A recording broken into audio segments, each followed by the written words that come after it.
Stephanie Milky here, aka KetoMOM, or often called mom, sis, Steffi, daughter, wife, aunt, and friend. Just like many of you, I carry a lot of titles. My favorite title is mom. I should probably say wife, which takes a lot of my time. But let's be honest, if you want to do something and do it well, you will make the time for it. Commitment is hard because we find ourselves overcommitted, but when you practice prioritizing, you will find out what is actually important and what you can let go.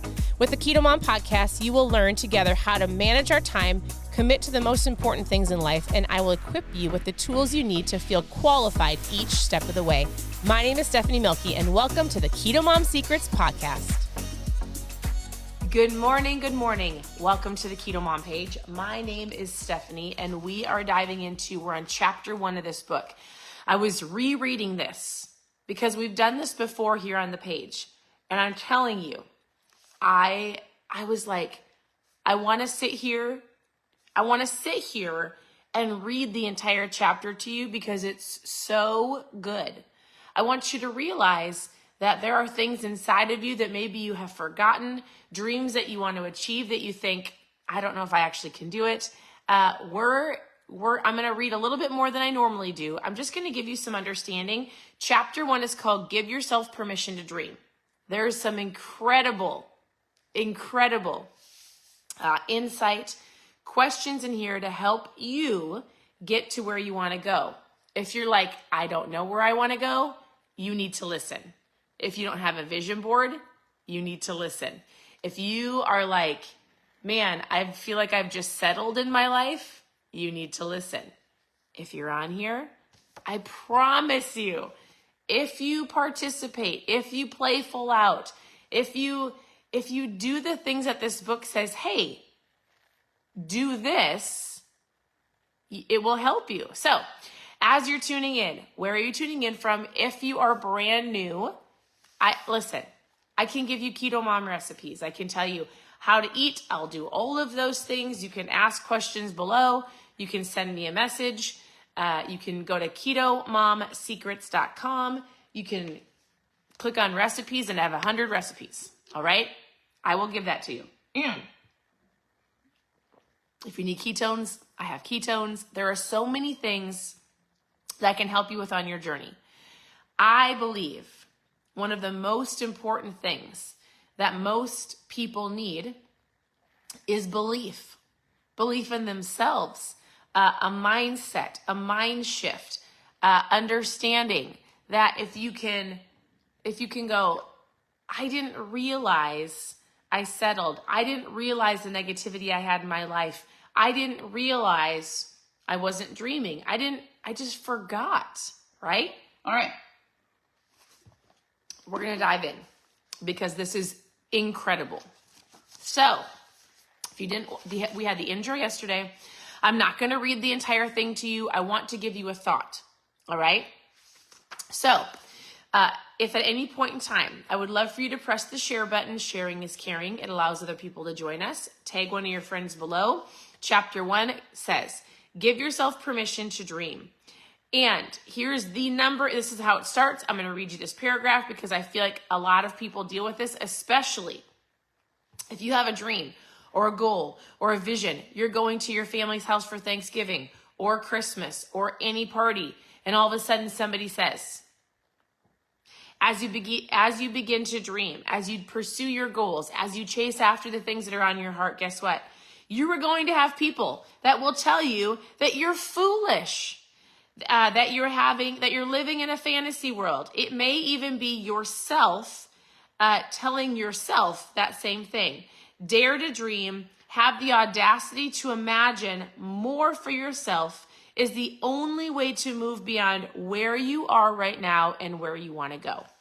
You will have people that will look at your vision board, that will look at your life and they'll go, oh yeah, not possible. They will plant a seed of doubt, or you yourself will plant a seed of doubt, and you're going to have to go, I'm going to do it, regardless of what you say. All right? I thought this story was super powerful. There was a little boy, and he was at school, and the teacher gave the assignment. She said, hey, I want you to go home, and I want you to, let me think of how she phrased it. The teacher said she was sitting in the class. Okay. Oh, I'm so sorry I didn't underline this. She said, go home and write down what you want to be when you grow up. The teacher gave the assignment to this class. Go home and write down what you want to be when you grow up. All the kids came back the next day. They had to stand in front of the class and present what they wanted to be. And a little boy named Steve, little Stevie, came up to the front of the class. And Steve said, when I get older, I want to be on TV. And the teacher said, well, who do you know that's on TV? Anybody that you know? Anybody in this school ever? Is anybody ever on TV that you've known? And little Stevie said, well, no. Has anybody in your family been on TV? And he said, well, no. And the teacher said, I want you to take your paper, go back home, and rewrite something that's realistic. You go redo your assignment. The teacher told the little boy this. So the little boy was confused. He went home, told his dad about it, and then this is what his dad said. He said that very night, Steve shared with his father what had happened at school. Sharing his paper of what he wrote, his dream, his father said to him, hey, Steve, I want you to wake up every morning and before you go to school and every night before you go to bed and thank God that one day you will be on TV.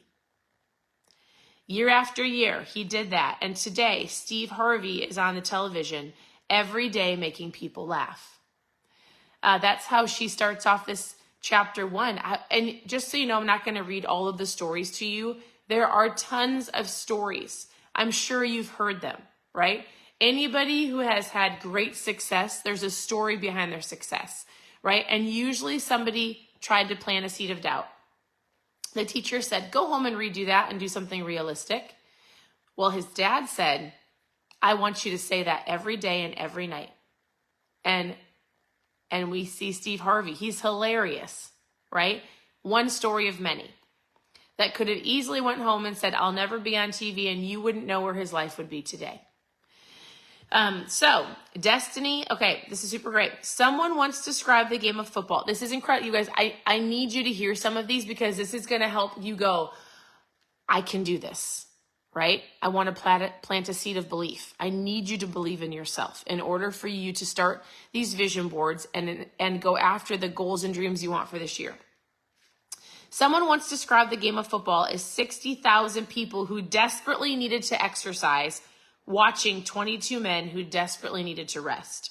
The game of football parallels life. The average person watches from the sidelines, and very few ever get off the bleachers to get into the game of life. Recently, so I'm going to read a little bit more than I normally do because these are so great, right? Are you the football player in your game of life? Are you sitting on the bench watching your life happen? You're either actively participating or you're just existing. You're doing one or the other. Recently, she goes, I saw a car commercial describing two different types of people on the road. There's the drivers and the passengers. Passengers are simply along for the ride. They sit back, they look out the window, and they let others decide on the direction they are going. Drivers are in control of their destination. When they make a wrong turn, they take responsibility, they get back on the road, and they know where they are headed. By the time you finish this book, you will no longer be along for the ride. You will be strategically steering your life in the direction you choose to go. Will you be on the bleachers? Will you be in the game?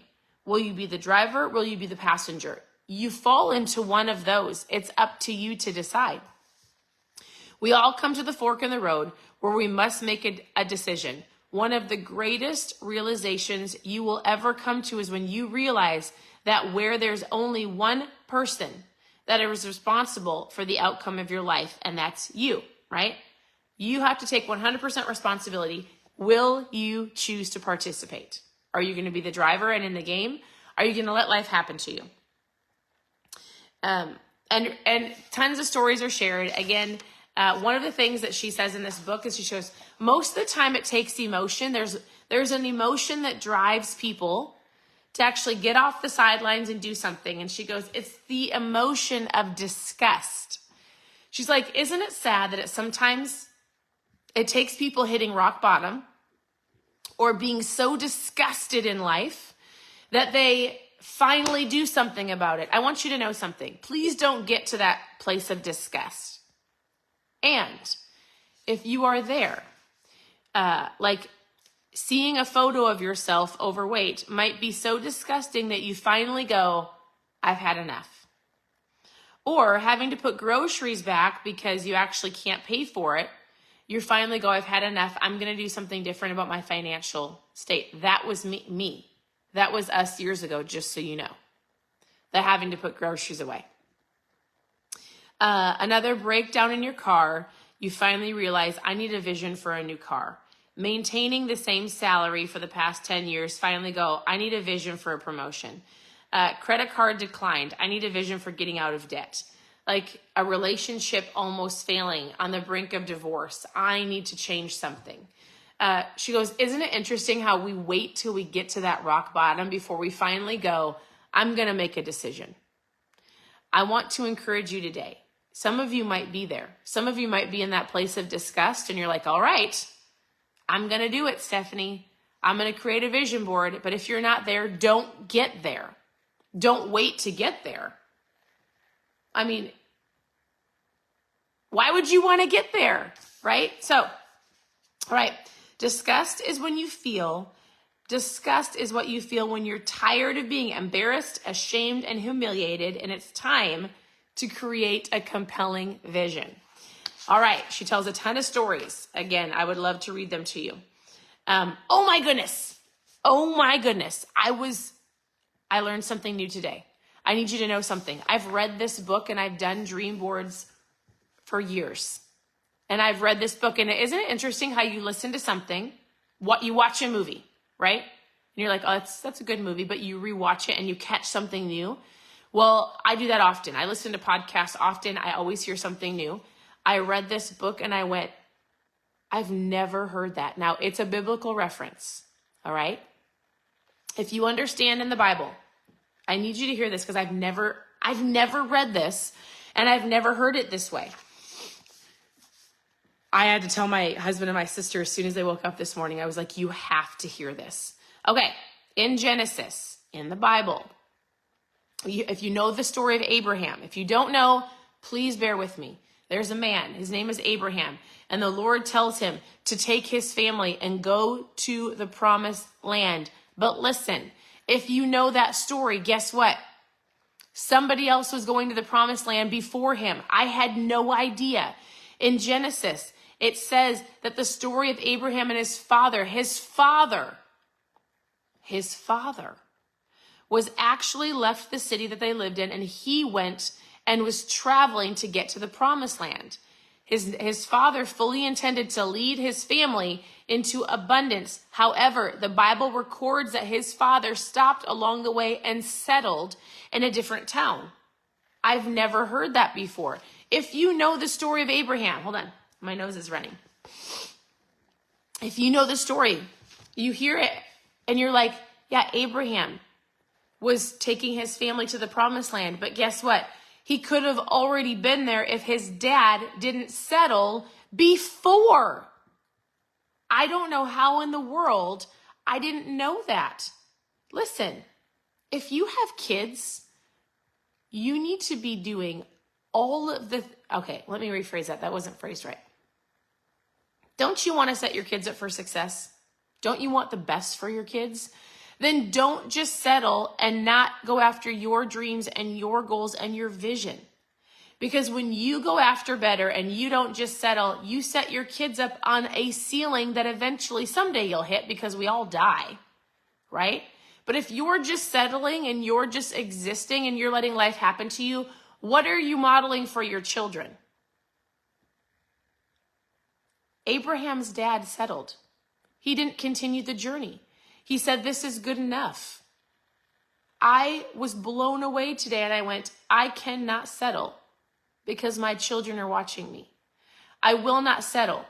Settling, like oftentimes people will go, Steph, don't you think you should just be content? Yes. Like you're always thankful for your life today.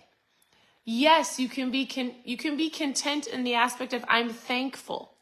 But I'm not just going to sit back and not think that there's even more. Not in a selfish way, but more that I can give, more that I can learn, more that I can pursue. Because when I do that, I get to change people's lives along the way. And if you just settle and you sit back and let life happen to you, that's exactly what's going to happen. So powerful. You can't be whipping. Oh, hold on. Oh, I don't really like. Well, yeah. There's so many things. Don't limit God. He is capable of doing impossible things in your life, but you can actually prevent him from doing them by thinking small. If you think in terms of just enough to get by, then that's exactly what you're going to get. Right? All right. We've got a couple more things. What do successful people have in common? What does it take to get from wishing things would change to living your dreams? It's one word: audacity. There is a powerful word that can alter the rest of your life if you will be brave enough to obtain it. Audacity is having the nerve, the courage, daring, boldness, fearlessness, the grit and willingness to take a risk. I'm asking you to take the risk of making a vision board and to start dreaming. Before you ever achieve success, you will first have to have the audacity to believe in yourself and your dreams. Your beliefs are simply a reflection of the dominating thoughts being entertained in your mind. We talk about this on the KetoMOM page all the time. Your thoughts become things. Your thoughts are powerful, and if you don't take these into captive, if they're not a great thought, you're going to live that life. If you don't think that you can do this, you are right. If you don't believe that will happen, if you don't believe you'll get out of debt, if you don't believe you'll have a great marriage, if you don't believe that you're going to get this weight off, if you're like, this is my life, then you're right. Nobody else can change it except for you and your thoughts. Is this making sense? I wish I could see some comments in the chat. Somebody let me know. Give me some purple hearts. Is this resonating with you? Are you ready to take some action? Are you ready to create a vision board? Actually, I would love to know this. How many of you are considering making a vision board with me for this next year? Anybody? If you're going to create a vision board, I want you to say yes below. It's me, I'm doing it. You might be scared and nervous. You might be going, I've never done anything like this before. It's all right. Guess what? We can do it. We can do it together. Okay, literally, your thoughts are the pathway to your destiny. Your life today is a reflection of your dominating thoughts. It's biblical. Whatever a man thinketh in his heart, so is he. I've said this phrase before. It's not my phrase. It's from Joseph McClendon. I love how he says it. He says, as I think, so I feel. As I feel, so I do. As I do, so I have. What you have today, if you reverse engineer it, if you have, as I think, so I feel. As I feel, so I do. As I do, so I have. You have what you have today because of an action. The action was created out of emotion, and the emotion came from a thought. Right? We're going to get your thoughts into alignment, and we're going to get your actions written down. We're going to create the vision board, and you're going to have an incredible year. I believe that God is saying this to you today. Become what you believe. You become what you believe. If you believe that if you can believe to live in that house, if you can believe to own that business, if you can believe to weigh that amount, if you can believe to have that healing in your body, if you can believe for restoration in your family, if you can believe to pastor that church, you can become what you believe. But we're going to get it written down in front of you so that it helps you create the right actions to get you to where you want to go. I mean, this chapter is pretty long. I kept going and going, and I was like, oh, if you have the book, make sure you're reading through the book. And she tells a ton of stories. Here's the end of it. Here's the end of this chapter, and a thought I want to leave you with. All right, couple things. Hold tight. I would love for you to press the share button. I want to help people reach their goals. I want to help people have vision. And it's not hard. Sitting down and dreaming doesn't have to be hard. Doesn't have to be overwhelming. You've got to do the work, right?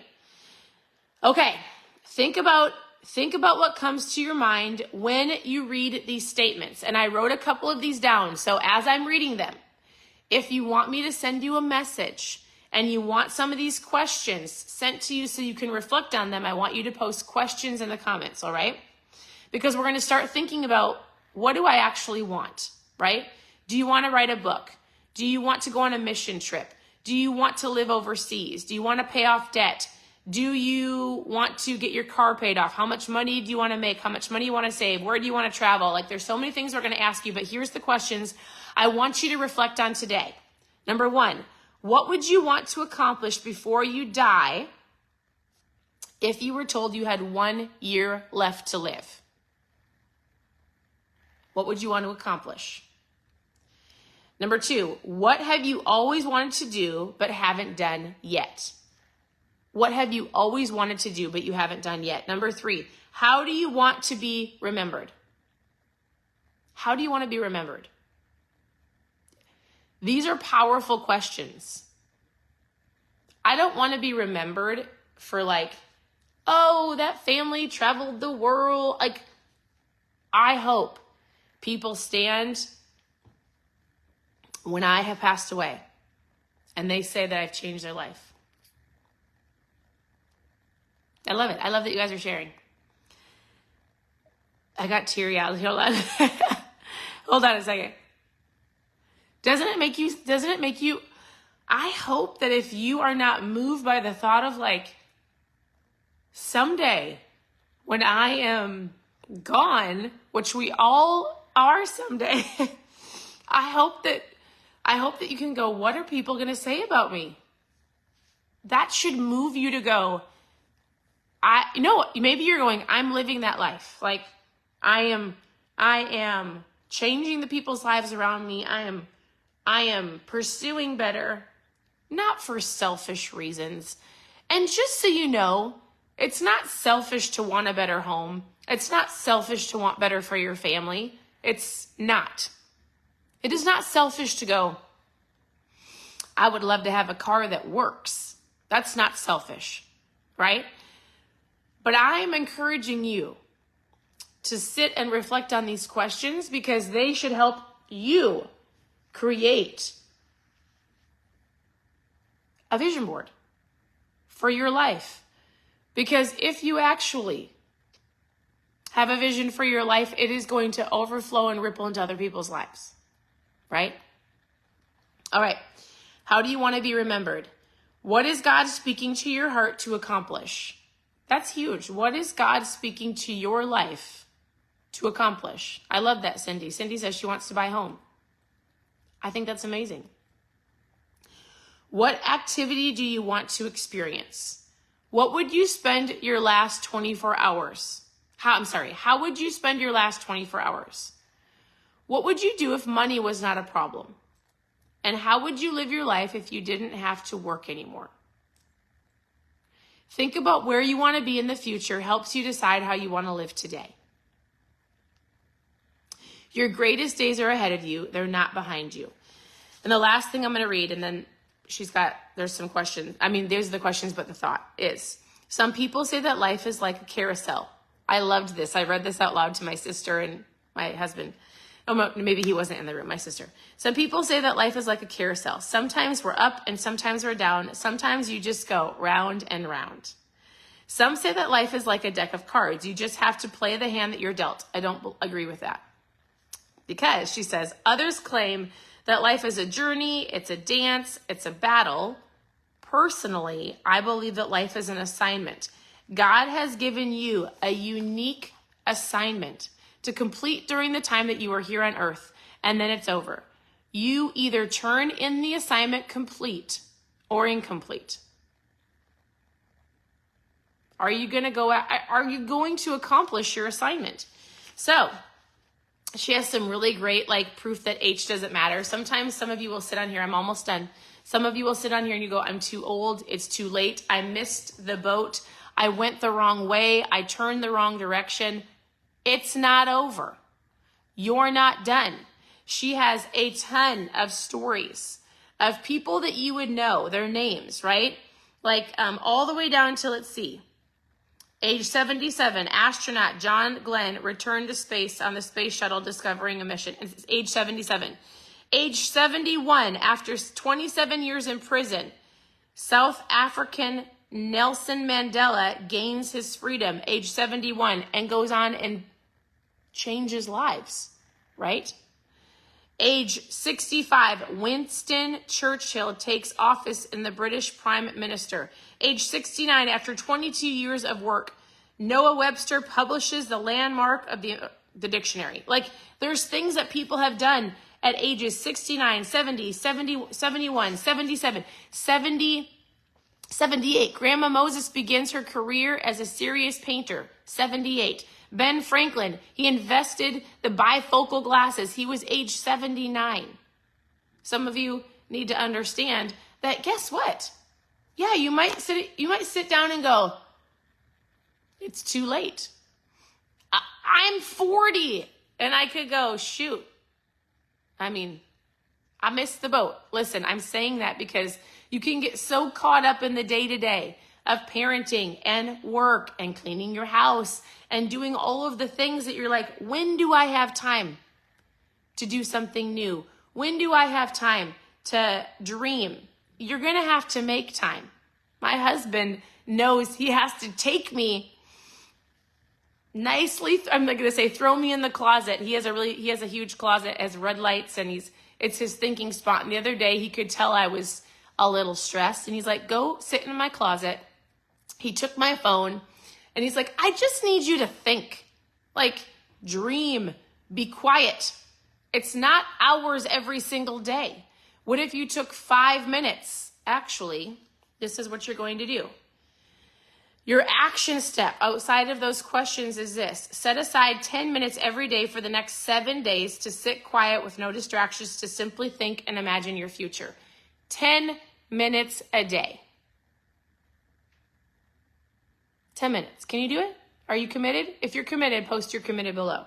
Set aside 10 minutes every day for the next 7 days to sit quietly with no distractions. So I have to put my phone out of the room because it's easy for me to be distracted with my phone. To simply think and imagine your future. We're going to start imagining your future. Ask yourself those questions. Post questions below if you want me to send you some of those. And then we're going to dive in and we're going to start writing. We're going to start creating. And we're going to dive into your vision board. Are you excited?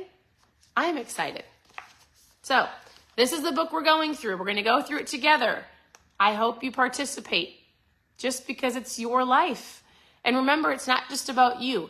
You and your life and your actions will create a ripple all around you.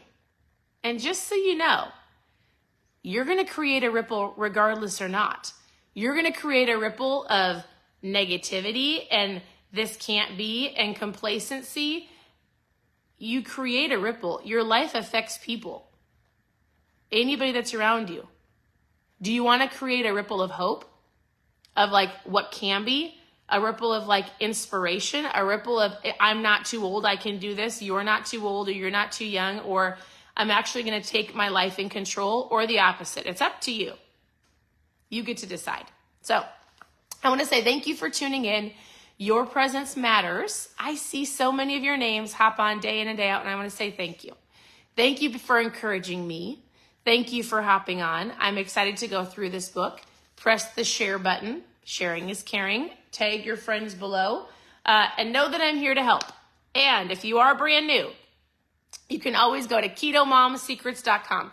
I'm going to tell you, food is great. We all love food. We all want to know how to eat healthy. If your goal is to lose fat, you better be creating a vision board. If your goal is to get healthy, you better be creating a vision board. And we'll talk about all the different types of boards that you can create. And I believe that number one, your mindset is way more important. And the way you believe in yourself and the things that you are pursuing, your mindset and what you're putting in front of you is more important than the food that I'm going to tell you to eat. I will tell you how to eat. I will give you recipes. You can go to KetoMomSecrets.com. I'm going to tell you you should be drinking ketones. I'm going to tell you you should be drinking a certain amount of water. I'm going to tell you, let's move your body. But I'm telling you, your mindset comes first. What you believe is important. And if you don't change that, you're not going to lose the weight. So thank you for tuning in. KetoMomSecrets.com for recipes. Continue to tune into the page. You can always reach out with questions. Go grab some ketones. I'm about to go pack these babies up and send them out. Otherwise, I hope you have a wonderful day, and I'll talk to you soon. Bye.